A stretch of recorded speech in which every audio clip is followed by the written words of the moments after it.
विश्व की सबसे प्राचीन पुस्तक वेद में गणित विद्या विस्तार से सिखलाई गई है।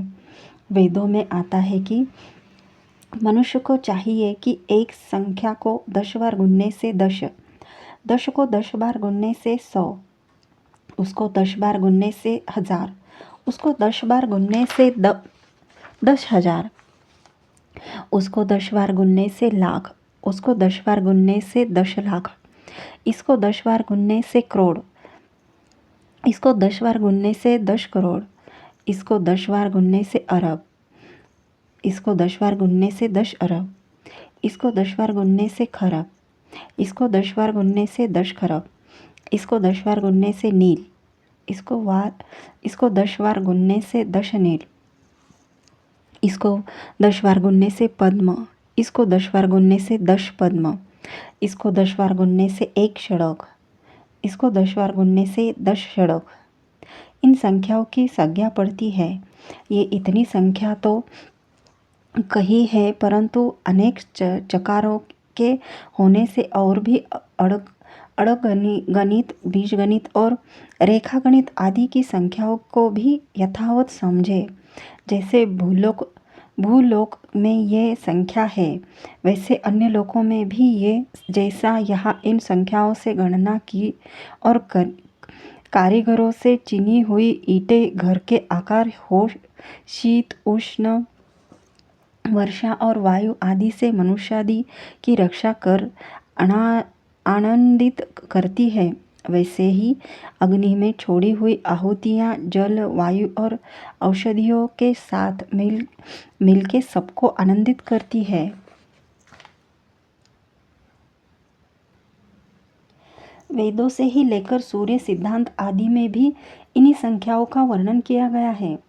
एकदशशत चैव सहस्रमयुत तथा लक्ष च नियुत चैव कोटिर्बुर्दमेव च वृंदखर्वो निखर्वश्च खडग पद्मश्च सागर अनंत्य मध्य परार्थश्च दशवृद्धा यथाक्रमम्। इन दोनों श्लोकों के शब्दों के नाम देखेंगे तो पता चलेगा कि यजुर्वेद के मंत्रों को ही थोड़ी सरल संस्कृत में लिखा गया है। इसी प्रकार यजुर्वेद में गणित के लिए 2 प्रकार की संख्याओं की आवश्यकता बताई गई है। प्रथम 1, 3, 5, 7, 9, 11, 13, 15, 17, 19 से 33 तक तथा क्रम से आगे। इस मंत्र में गुणन, भागन, वर्ग, वर्गमूल, घन, घनमूल, भाग जाति, प्रभाग जाति आदि जो गणित के भेद हैं, वे योग और अंतर से ही उत्पन्न होते हैं। यह गणित की गूढ़ विद्या दी गई है। दूसरा 4, 8, 12, 16, 20, 24, 28,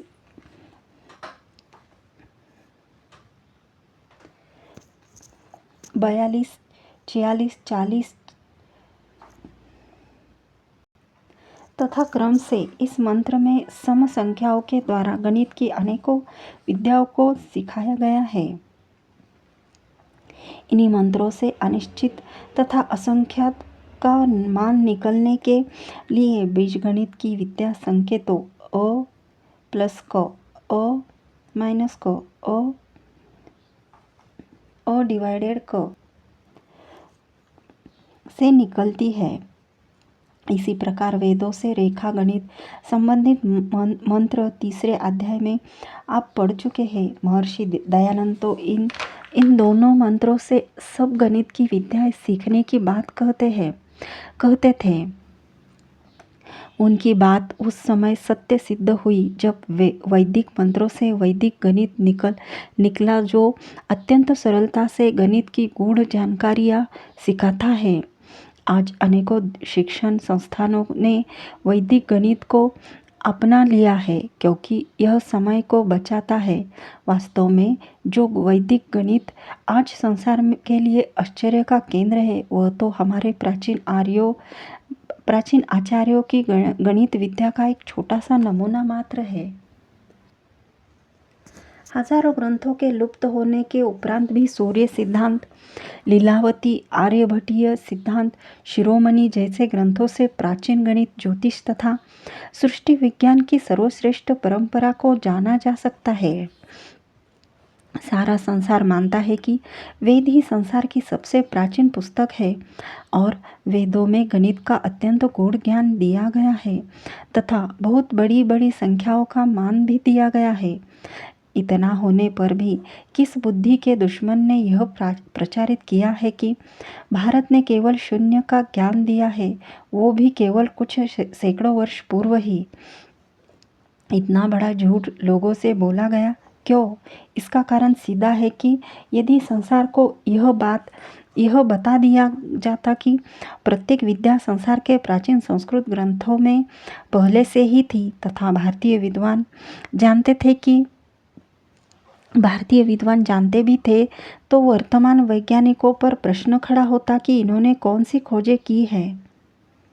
यदि इस विषय पर मैं अपना मत दूं तो निश्चित रूप से कह सकता हूँ कि प्राचीन साहित्य में सृष्टि के सभी नियम गणित विद्या आदि विस्तार से दिए हैं, इसलिए इसका श्रेय उन्हीं को जाना चाहिए। पिछले लगभग 1500 वर्ष का भारतीय इतिहास दयनीय राजनैतिक परिस्थिति से होकर गुजरा है, इसीलिए प्रत्येक विद्या थ्योरी रूप में होने के बाद भी व्यवहारिक ज्ञान उन्नत नहीं कर पाए।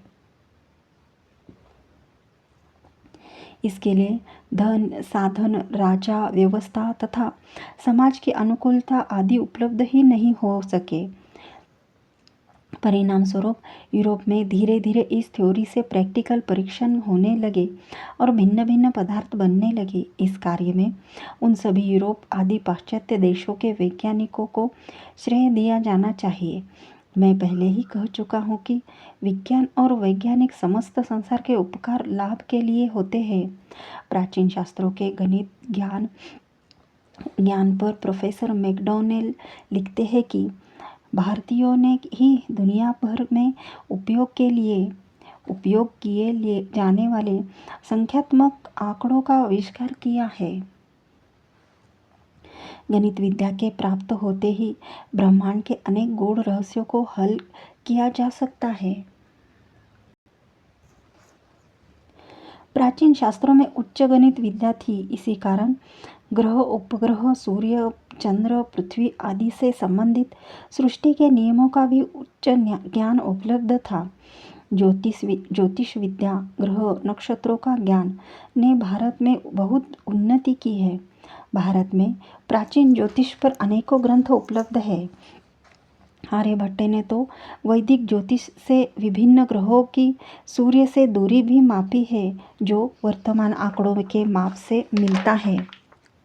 भारतीय ज्योतिष की प्राचीनता पर एक विदेशी विद्वान लिखते हुए कहते हैं कि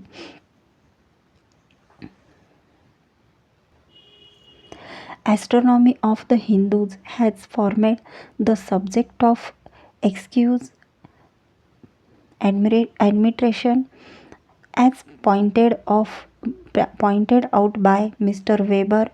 Astronomy was practiced in India as early as 2780 BC.